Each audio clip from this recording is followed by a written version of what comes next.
আকৌ বলি হ'ল জনতা।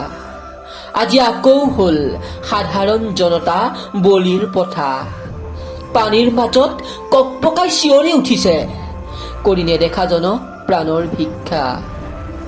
স্বাধীন দেশখন বাৰু আজি স্বাধীন হয়নে জনতাৰ বাবে?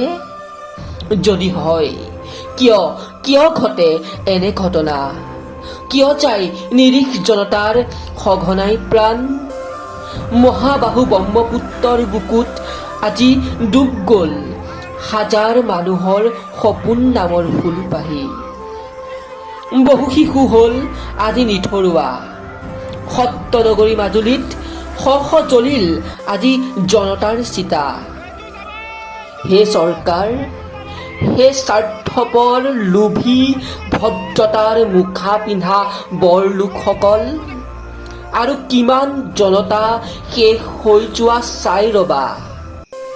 আৰু কিমান শিশু পিতৃহাৰা মাতৃহাৰা হৈ ৰব। আৰু কিমান মাতৃয়ে টুকিব চকুলো।